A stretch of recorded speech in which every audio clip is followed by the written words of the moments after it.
बिस्मिल्लाहिर्रहमानिर्रहीम। अस्सलाम वालेकुम। किचन विद पाक फॉल में हम आपको खुश आमदीद कहते हैं। तो कैसे हैं आप सब? मैं आप सबकी दुआ से, अल्लाह ताला के फजल व करम से खैर खैरियत से नहीं हूँ।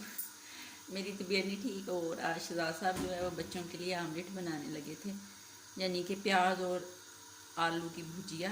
यहाँ पे चीज़ें आप देख लें, बता नहीं सकते, इनका लिंक हम डिस्क्रिप्शन बॉक्स में डाल देंगे। तो यहाँ पे शहजाद साहब खड़े हैं। तो अब ये इन्होंने पैन रख लिया है, इसके अंदर हाफ कप कुकिंग ऑयल का डालेंगे।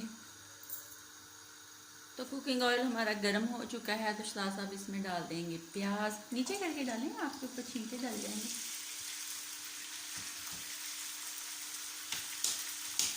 डाल के इसको अच्छे से हम लाइट ब्राउन सा कर लेंगे, अच्छे से फ्राई कर लेंगे, फिर आपसे मिलते हैं। तो अब शहजाद साहब इसके अंदर डाल रहे हैं टमाटर और सब्ज़ मिर्चें। डाल के इसको हम 2 से 3 मिनट अच्छे से फ्राई करेंगे, फिर आपसे मिलते हैं। और इसके साथ ही हम जो थोड़े से आलू मीरब के लिए डाले हैं वो भी डाल देंगे, और डाल के इनको हम 2 से 3 मिनट अच्छे से भूनेंगे, फिर आपसे मिलते हैं। जनाब ये देख लें, प्याज और आलू जो है ना वो फ्राई हो चुके हैं। अब शहजाद साहब इसके अंदर डाल देंगे नमक और मिर्च। यहाँ पे रोटी भी बन रही है, काफ़ी देर हो गई। तो अब इसको अच्छे से मिक्स करते हैं, 2 से 3 मिनट इसकी बनाई करते हैं, फिर आपसे मिलते हैं। ये देख लें जनाब, आज की रोटियां जो हैं वो मीरब बना रही है सबके लिए। क्यों मीरब? कैमरे की तरफ देख के बताओ, क्या बना रही हो? मीरब रोटी बना रही सबके लिए, जिस जिसने खानी आ जाए। तो जनाब अब शहजाद साहब इसके अंदर डालेंगे 3 एग्स। तो वो डाल लें, फिर आपको दिखाते हैं।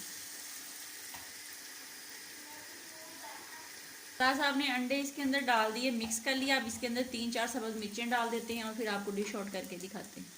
इसको डिश आउट कर लेते हैं। ये यानी कि मेरी प्लेट और मेरी रोटी है। सालन में थोड़ा सा डाल लूँगी, बाद में निकाल दूँगी।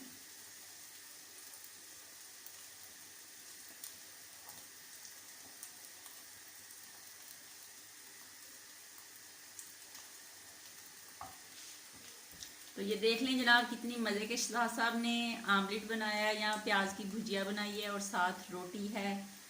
ये देखें कितनी मज़े की। और बनाएं, खाएं, अपना बहुत ज़्यादा ख्याल रखें, खुश रहें, दुआओं में याद रखें। आज की रेसिपी हमारी दोनों की तरफ से जिस जिसने खानी है आ जाए। अल्लाह हाफिज़।